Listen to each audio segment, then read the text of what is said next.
الحمد لله رب العالمين والصلاة والسلام على رسوله الكريم أما بعد فأعوذ بالله من الشيطان الرجيم بسم الله الرحمن الرحيم يا أيتها النفس المطمئنة ارجعي إلى ربك راضية مرضية فادخلی فی عبادی وادخلی جنتی صدق اللہ العظیم۔ واجب الاحترام سامعین، السلام علیکم ورحمۃ اللہ وبرکاتہ۔ سورہ فجر کی آیات کریمہ تلاوت کرنے کی سعادت حاصل ہوئی ہے۔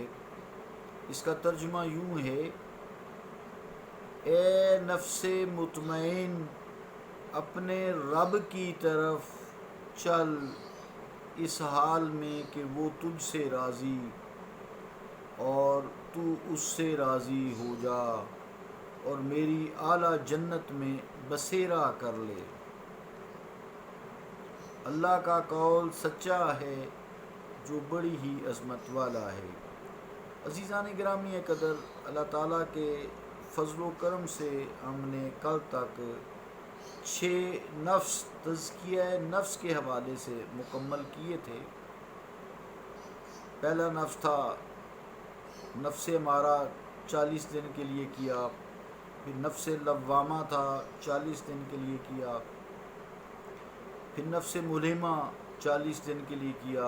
نفس مطمئنہ جس کا تذکرہ یہاں بھی ہے، اس کو بھی 40 دن کے لیے کیا۔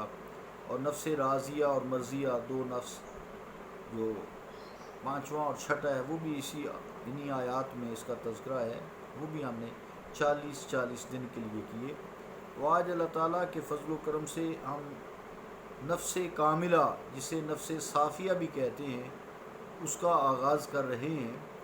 یہ 7واں نفس ہے اور یہی آخری کاملیت کا ایک انسان کے لیے آخری مقام ہے۔ یہ جو آیات کریمہ میں نے تلاوت کی ہیں، یہ بھی اس کی طرف اشارہ کرتی ہیں۔ عبادی کا جو لفظ ہے، فادخلی فی عبادی وادخلی جنتی، تو عبادی یعنی میرے بندوں میں داخل ہونے کا حکم نفس کو شان کاملیت سے سرفراز کرنے کے لیے ہے، اور جنتی یعنی میری جنت میں بسیرا کرنے کا حکم اسے اعلیٰ مقام سے بہرہ یاب کر رہا ہے۔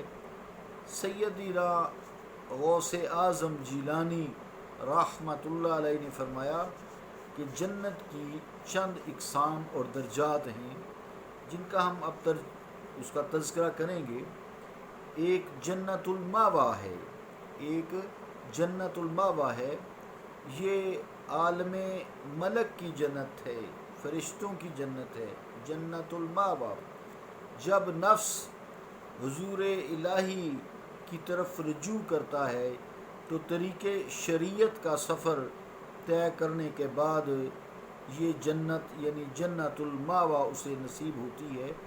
اس کا مقام سدرۃ المنتہا کے پاس ہے، جیسا کہ ارشاد ربانی ہے: وَلَقَدْ رَآهُ نَزْلَةً أُخْرَى عِنْدَ سِدْرَةِ الْمُنتَهَا عِنْدَ سِدْرَةِ الْمُنتَهَا عِنْدَهَا جَنَّةُ الْمَأْوَىٰ۔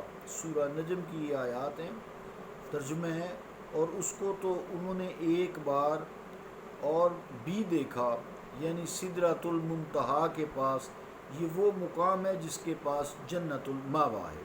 تو جنت الماوا جو ہے جنت کا ایک درجہ ہے جو عالم ملک کی جنت ہے، اور یہ اللہ تعالیٰ کی طرف سے عطا ہوتا ہے جب انسان اللہ تعالیٰ کی طرف رجوع کرتا ہوا شریعت مطہرہ کا سفر طے کرتا ہے، اس کو یہ جنت اللہ تعالیٰ سدرۃ المنتہا کے پاس جو جنت الماوا ہے وہ نصیب کرتا ہے۔ دوسری جو ہے وہ جنت النعیم ہے، یہ بھی جنت کے درجات ہیں، جنت کی قسمیں ہیں۔ یہ عالم ملکوت کی جنت ہے، عالم ملکوت پہلے عالم ملک کی جنت ہے، یہ عالم ملکوت کی جنت ہے جو نفس کو طریقت، پہلا شریعت اور یہ طریقت کا سفر طے کرنے کے بعد نصیب ہوتی ہے۔ یہ مقام ابرار کا ہے جس کے لیے قرآن مجید نے اشارہ کیا ہے، ان الابرار لفی نعیم، فی نعیم علی الارائک ینظرون تعرف فی وجوہہم نضرۃ النعیم یسقون من رحیق مختوم ختامہ مسک وفی ذلک فلیتنافس المتنافسون۔ سورہ مطففین۔ تو یہ جنت النعیم جو ہے، یہاں فرمایا ان آیات کے حوالے سے کہ بے شک نیک لوگ نعمت کے باغوں میں ہوں گے، تختوں پر بیٹھے اللہ تعالیٰ کی نعمتوں کا نظارہ کر رہے ہوں گے، آپ ان کے چہروں پر آسودہ حالی کی شگفتگی پائیں گے، ان کو سر بہ مہر خالص پاکیزہ شراب پلائی جائے گی، اس پر مشک کی مہر ہوگی، اور یقیناً وہ شراب ہے کہ اس کے لیے حرص کرنے والوں کو چاہیے کہ حرص کریں، یعنی خواہش کریں۔ سورۃ المطففین کی یہ آیات ہیں۔ تو یہ جنت النعیم ہے دوسری، یہ جنت النعیم۔ اور جو تیسری قسم کی جنت ہے وہ جنت الفردوس ہے۔ جنت الفردوس یہ عالم جبروت کی جنت ہے، پہلے عالم ملک کی، دوسری عالم ملکوت کی، اور یہ جو جنت الفردوس ہے عالم جبروت کی جنت ہے، جو نفس کو جب سفر معرفت الہی کا مکمل کر لیتا ہے تو یہ اللہ تعالیٰ نصیب کرتا ہے۔ پہلی جنت شریعت، دوسری طریقت، اور یہ سفر معرفت پر اللہ تعالیٰ نصیب کرتا ہے۔ اور جیسے کہ اللہ تعالیٰ نے قرآن مجید میں ارشاد فرمایا ہے، ان الذین آمنوا وعملوا الصالحات کانت لہم جنات الفردوس نزلا خالدین فیہا لا یبغون عنہا حولا۔ سورہ کاف۔ تو ترجمہ کیا ہے ان آیات کا؟ بے شک جو لوگ ایمان لائے اور نیک عمل کرتے رہے ان کے لیے فردوس کے باغات کی مہمانی ہوگی، وہ اس میں ہمیشہ رہیں گے، وہاں سے اپنا ٹھکانہ کبھی بھی بدلنا نہ چاہیں گے۔ یہ جنت الفردوس کے بارے میں بات ہوئی سورہ الکہف کے حوالے سے۔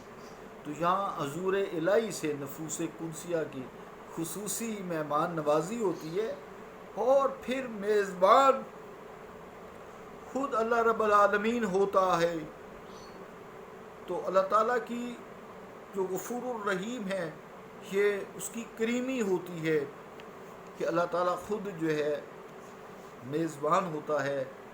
وَسَقَاهُمْ رَبُّهُمْ شَرَابًا طَهُورًا، اللہ تعالیٰ اپنے دستے قدرت سے انہیں پاکیزہ مشروب پلاتا ہے، جیسا کہ قرآن مجید کی سورہ فصلت میں فرمایا کہ نزلا من غفور الرحیم، یہ مہمانی ہے بخشنے والے رحم فرمانے والے پروردگار کی طرف سے۔ چوتھی عزیزان گرامی قدر جو جنت ہے وہ ہے القربہ۔ القربہ یہ سب جنتوں سے بلند عالم لاہوت کی منزل ہے جو نفس کو سفر حقیقت مکمل کرنے سے نصیب ہوتی ہے۔ عین الحق پر جب انسان فائز ہو جاتا ہے، یہ صرف مقربین اہل قربت کو عطا ہوتی ہے۔ عابدین و زاہدین دنیا سے جنت کی طرف سفر کرتے ہیں، اور عارفین و عاشقین جنت سے قربت کی طرف سفر کرتے ہیں۔ اس منزل کا اشارہ قرآن مجید کرتا ہے اس طرح سے، وَمِزَاجُهُ مِن تَصْنِيمٍ عَيْنًا يَشْرَبُ بِهَا الْمُقَرَّبُونَ۔ سورہ مطففین۔ ابرار کو جنت نعیم میں پلائی جانے والی شراب طہور میں آب تسنیم کی آمیزش ہوگی۔ تسنیم ایک خاص چشمہ ہے جہاں سے صرف مقربین شراب طہور پیتے ہیں۔ یشرب بها المقربون۔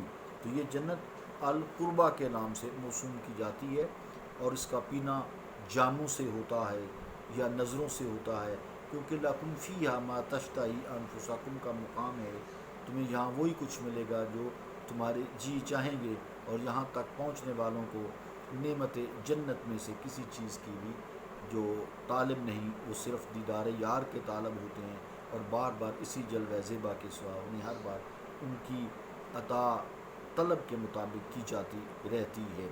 ارشاد ربانی ہے کہ عالم آخرت میں لوگوں کے 3 طبقات میں تقسیم کر دیا جائے گا۔ یہ میں بات اگلی کلپ میں کرتا ہوں۔ صلی اللہ تعالیٰ علی رسول خیر خلقہ محمد وعلی آلہ و اصحابہ اجمعین برحمتک یا ارحم الراحمین۔